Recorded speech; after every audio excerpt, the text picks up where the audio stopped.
DSC అక్రమాలపై YSRCP పోరుబాట చేపట్టింది. డిఎస్సిలో జరిగిన అక్రమాలపై సిబిఐ విచారణ చేపట్టాలని డిమాండ్ చేస్తూ రాష్ట్ర వ్యాప్తంగా అన్ని జిల్లా కేంద్రాల్లో కలెక్టరేట్లను వైఎస్ఆర్సీపీ యువజన విభాగం ముట్టడించింది. కలెక్టరేట్ ముట్టడికి భారీగా తరలివచ్చారు విద్యార్థులు, యువజన విభాగం ముఖ్య నేతలు. డిఎస్సిలో అక్రమాలకు కారణమైన విద్యాశాఖ మంత్రి నారా లోకేష్ ను బర్తరఫ్ చేయాలని డిమాండ్ చేస్తున్నారు. టీడీపీ కూటమి సర్కారుకు వ్యతిరేకంగా నినాదాలు చేశారు. ఉపాధ్యాయ పోస్టులు అమ్ముకున్నారంటూ మండిపడ్డారు విద్యార్థులు, నిరుద్యోగులు. నారా లోకేష్ కు ఉద్యోగం, నిరుద్యోగులకు శటగోపం అంటూ వైఎస్ఆర్సీపీ శ్రేణులు నినాదాలు చేశారు.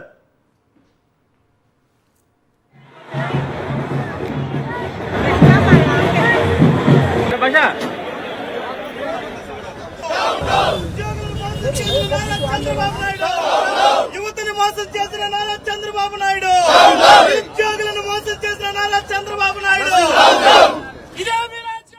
ఇదే అంశానికి సంబంధించి మరింత సమాచారం మా ప్రతినిధి నాయుడు అందిస్తారు. నాయుడు, విద్యార్థి విభాగం నేతలు డిమాండ్ చేస్తోంది ఒక్కటే, దీనికి సంబంధించి ప్రభుత్వం ఎందుకు స్పందించడం లేదు? నారా లోకేష్ ఇప్పుడైనా స్పందించాలి, లేకపోతే ఆ పదవి నుంచి దిగిపోవాలి అన్నట్టుగా కూడా వాళ్ళు డిమాండ్ చేస్తున్నారు. అడిషనల్ గా విద్యార్థులు ఏం కోరుతున్నారు? మీ దగ్గర ఎటువంటి సమాచారం ఉంది?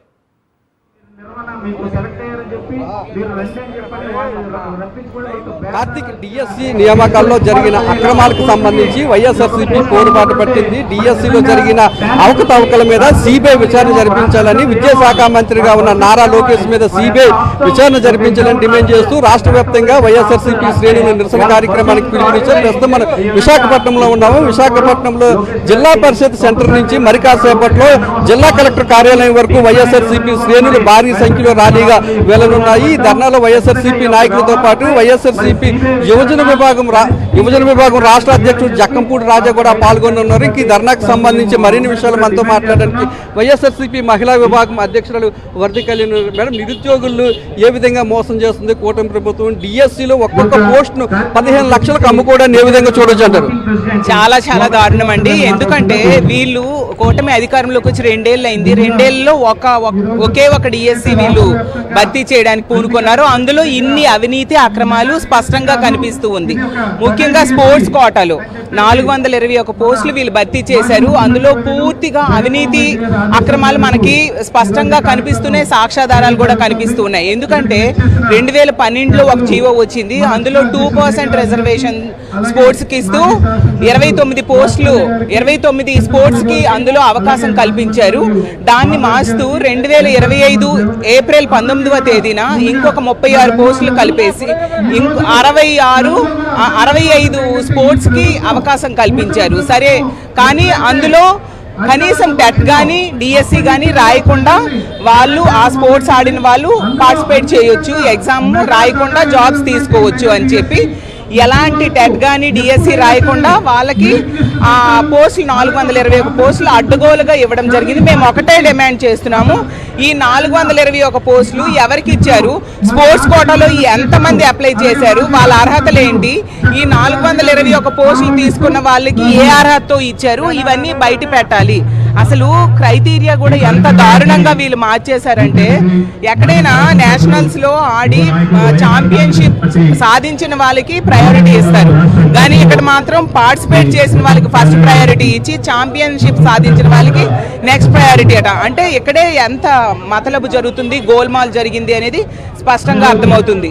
ఆ సెక్రటరీ కోన శశిధర్ గారు అయితే ప్రెస్ మీట్ లో చెప్పారు, స్పోర్ట్స్ డిపార్ట్మెంట్ కి సంబంధించి నాకు సంబంధం లేదు అని.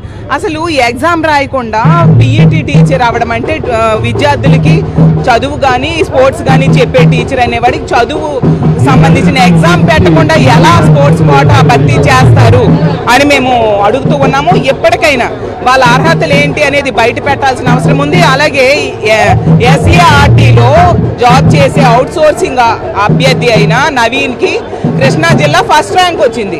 ఆ ఎస్ఈఆర్టీ ద్వారానే ఈ పేపర్ తయారు చేయడము అప్లోడ్ చేయడం జరుగుతుంది. అందులో పనిచేసే అబ్బాయికి ఫస్ట్ ర్యాంక్ వచ్చిందంటే అవకతవకలు జరగకుండా ఎలా వస్తాయి?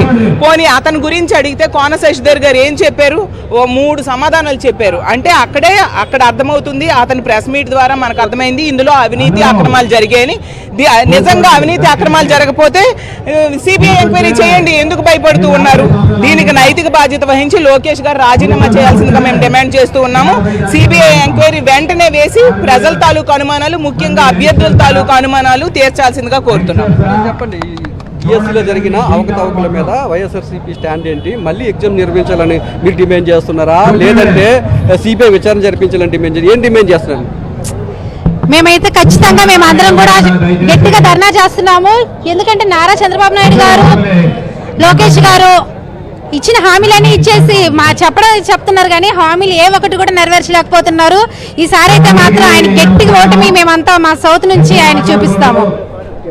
కార్తిక్ ఒకటే చెప్తున్నారు, ఇక్కడ వైఎస్ఆర్సీపీ నేతలంతా ముఖ్యంగా లోకేష్ ఏ తప్పు చేయకపోతే ఎందుకు సిబిఐ విచారణకు ముందుకు రావడం లేదు, లోకేష్ తప్పు చేశారు కాబట్టి తప్పించుకొని తిరుగుతున్నాడు, కాబట్టి లోకేష్ మీద సిబిఐ విచారణ జరిపించాలని చెప్పి వైఎస్ఆర్సీపీ నేతలు డిమాండ్ చేస్తున్నారు. మరి కాసేపట్లో ఈ సెంటర్ నుంచే విశాఖ జిల్లా కలెక్టర్ కార్యాలయానికి భారీగా వైఎస్ఆర్సీపీ నేతలంతా కూడా ర్యాలీగా వెళ్లి కలెక్టర్ కు వినతి పత్రం సమర్పించనున్నారు. ఈ డిఎస్సిలో జరిగిన అవకతవకల మీద సిబిఐ విచారణ జరిపించాలని డిమాండ్ చేయనున్నారు. Karthik, right, thank you Naidu.